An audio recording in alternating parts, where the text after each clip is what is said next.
for my personal opinion, I think it would help the league a lot if they got some more if they produced more players along the lines of Alphonso Davies. Because, teams go look at him playing at Bayern and making a huge name for himself, and then they go look and where did he come from? Oh, he's Canadian. Oh, he came from Vancouver. That's MLS. Wow, MLS was able to produce a product of this quality. Maybe I should, keep a better eye on them. So Well, I when think you that look at it, Richie Larea, he signed for Nottingham Forest from Toronto. They were looking in that market. Obviously Derby got Wayne Rooney, but he was a name at the time. So yeah, I think people are surprised when they see the quality of these American players coming through, or the not necessarily American, but the Canadian, the North American players that are coming through in the youth systems. You look at Ricardo Pepi, and he went straight to Augsburg. He got for big money. Paredes, he went for $7 million to Wolfsburg. So, it's transactions like that are going to garner you not only those transactions, but also when those players start performing. Look at Brendan Aronson at Leipzig, right? Came from Red Bull, did well, moved on. You look at a player like Jack Harrison. He left England, went to Wake Forest, drafted #1, went to New York City FC, toured up for a couple of years, went back to City on loan at Leeds. Now he's a Leeds player. So I think it's a lot of players. It's unfortunate to burden the players with this, but the players have not a responsibility, but naturally when a player goes overseas, you're going to look at them and go, yeah, they're an MLS player. Can they really hack it? There's always going to be that question mark over them. And I think it's going to take a couple of years for, those players to perform at the higher level. Something like Aronson, right? Leeds wanted him because Jesse March is there. When you look at American managers, Jesse March, Bob Bradley, they think they're jokes because Bob Bradley has failed. He failed horribly at Swansea. He was a disaster, right? So every time they've had it, so it's unfair for Jesse March in a way to come in and be tarred with that same brush. But also, that's something that he has to now work on to try to get over, in addition to try to do Leeds. If Aronson goes to Leeds, which they were reportedly interested in, he has to now perform, because if he doesn't, that's going to set back American players a while. Derby had an American player, Dwayne Holmes. Dwayne Holmes never played in MLS. He came through Huddersfield, but there was always, Dwayne Holmes is American. Dwayne Holmes is American. But then when he started playing well and he played the 2 times for America, he was in really good form. And they're like, wow, we've got a real player. He's since fallen off the map.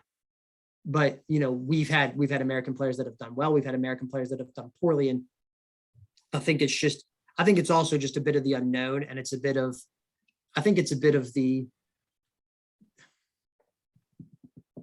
I wouldn't say xenophobia. I think it would just be a bit of the backward thought. Okay, like Connor and Andrew, right? You guys are MLS guys. But let's say you heard an English guy talking about the NFL. You're going to kind of be like, why is this English guy talking about it? It just because of the accent and diction and the way they look at the game. It doesn't mean they don't understand the NFL as good as any of the three of us do. But it just sounds weird, right? It just sounds weird. Like for me, I have to deal with it. I'm on the Derby County podcast. When I go on radio and stuff like that, people comment and go, who the hell's this American guy? They don't know what he's talking about. So I have to work harder to be able to not only not to find my voice, but I have to work hard. It's like a woman, right? If a woman wanted to go be a manager, or a referee, she's gonna have to work twice as hard to be able to be respected in that profession. It's just the way unfortunately, that's just the way the world is, right? In the game today. And she's going to have to have worked double or triple as hard to do a Champions League final as what another male ref, who also has to work hard, but she's going to have to work 3 times as hard to be able to do that. So I think there's a little bit of that too. I think it's a little bit of, this is it's America. They're new at soccer. They don't really know what they're doing. They can't even call it football.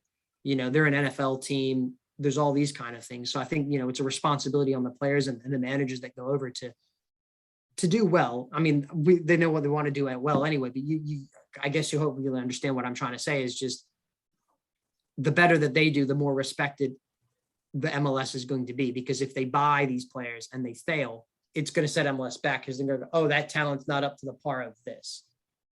That talent's not up to par. I mean, you can sit there and have 76,000 people at Mercedes-Benz Arena in Atlanta. But then if the players can't do it in Stoke, it's kind of like, well, okay, they're just doing their own thing. It's fine. Just keep them over there. And it'll set the game back. So I think one of the big things is the players that get sold go overseas and produce and perform at a decent clip and a decent level. That's going to get a lot of respect for the league, probably more than anything, even in terms of wages growth and everything like that. Yeah, sorry, that was a really long, convoluted way to my point, and I apologize for that.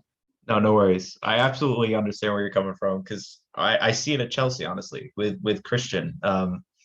He has like one bad game, and the comments are blowing him up on Twitter, and he's finished, he's washed, he's just brought in for marketing. And then I watched the same thing happen with someone like Callum Hudson-Odoi, who has like one bad game, Callum barely Hudson-Odoi shouldn't plays. be playing for Chelsea. He's a Yeah, waste of time. They could they release him they and they love wouldn't him. lose him. They But love it's the him. same, but you're dead on. And that's the exact point. You just hit my nail on the head. I forgot about Christian Pulisic. I forgot about it. But you're dead on. If he has a poor game, they go, oh, look at this American guy. Americans can't play the game. He's a waste of time because he has one poor game. And Hudson-Odoi can have 15 poor games, basically one time for England, and Bayern Munich wanted him for 30 million. They're like, oh, look at the great savior, Callum Hudson-Odoi. He put a cross in. It's like, yeah, Pulisic did that 3 times, but let's not worry about that. Hudson-Odoi is not a very good footballer. He shouldn't be playing for Chelsea. He's not at their level. They should release him. It's the same thing with Werner, right? They paid all this money for Werner, German international, whatever. Werner's a waste of time. But if Pulisic had the same goal record as Werner, or even the same goal record as Lukaku since that Inter interview came out, they'd be running Pulisic out of Dodge. So he has to work harder now to be able to get legitimacy for American players overseas, because they've done it with Tim Howard and Brian McBride and whatever. And Clint Dempsey did it to a degree as well. And Landon Donovan did it. But it's like you have to work twice as hard now just because of the fact that you're this nationality in this league, for people to respect the fact that you can play. We know Pulisic can play. Can he play at a top 16? I don't know. I think the jury's still out a little bit on that. But he's there. He's performing well. I'm saying longer term for over the course of his career. He's a Premier League player, but he has to work twice as hard to get the same amount of respect that a fraction of the respect would, a fraction of the work is needed for an English player to get the same kind of respect in the league, which is unfortunate. Yeah, I don't want to go too far on a tangent on it, but it was very frustrating to watch because Christian, like, single-handedly, after they came back after the lockdown period, he was single-handedly carrying Chelsea to points at that point when they were, I think, still under Frank. I mean, he was playing out of his mind. I remember him like almost single-handedly beating Man City when they played against them after the lockdown.